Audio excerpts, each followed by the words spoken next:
Hi class. I will begin with a quote as food for thought.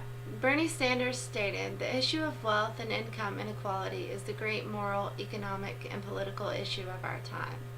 There is something profoundly wrong when today the top 1% owns nearly as much wealth as the bottom 90%. The economic game is rigged," in one of his campaign speeches. With this in mind, I'm here to discuss educational inequality in the United States, in particular the effects this has on low-income families. Reflecting back on the quote, income disparities are a significant concern in our society, as income mobility is especially limited in the top and the bottom of the distribution, and this challenges whether or not the United States remains the land of opportunity, especially considering education is believed to be the key to success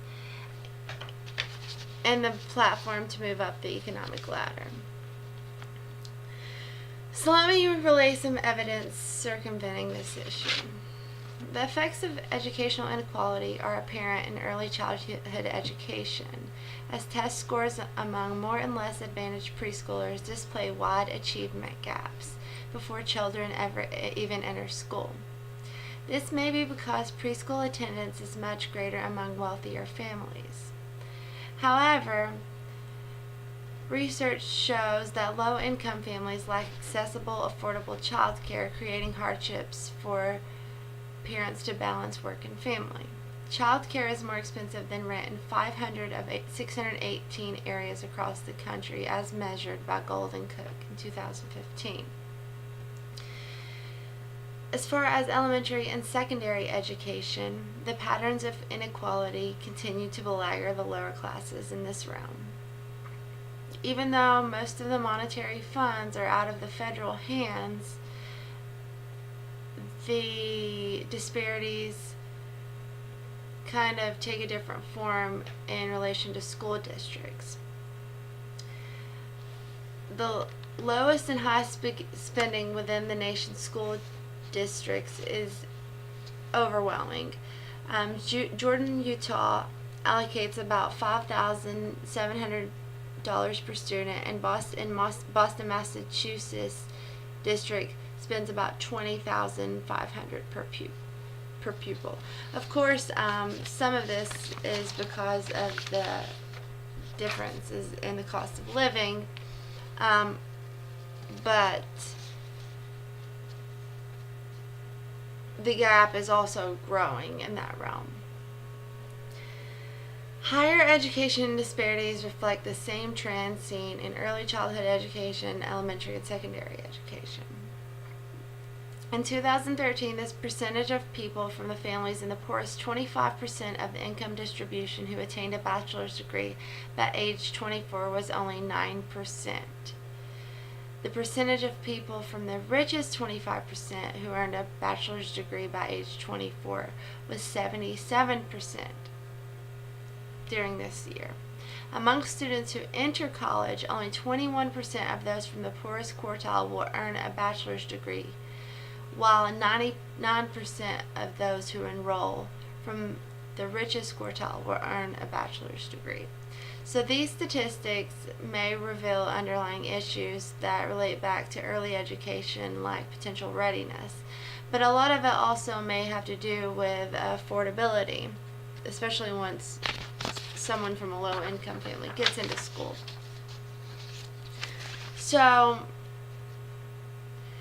the Pell Institute asserts that the net price of college represented about 45% of the average family income for students from the poorest 25% of the population just a decade ago. Today, it represents about 84% of the average family income for poor students. The amount of those who borrow has also risen considerably in the past 20 years. So, all of this, it seems to be the same trends from early education through higher education. The disparities are just overwhelming. Delving further into marginalized groups, educational inequality appears more scattered. When race and ethnicity are accounted for, there appears some historical trends that impact educational access. Although our society has made great strides to ensure equal opportunity for race and ethnicity in reference to education, it kind of shows a different form today. States have adopted egalitarian forms of educational policy, but the institutional and systematic arrangements kind of hinder this. American education today relies heavily on property taxes, and the concentration of African American and Hispanics are disproportionately poor and live in tax poor school districts. Therefore, they have a disadvantage to a quality education. In reference to gender differences, there's quite the opposite trend. Women are enrolled more than men in higher education across various ethnic groups, according to the Pew Research Center. And this may be because they have greater benefits to attaining economic benefits by attaining an educational background. However, when we think of actual gender pay differences, then that's something to consider, because women are more enrolled in more in college, more so, but there's that idea of, is it worth it if the pay gap is still like 20% different?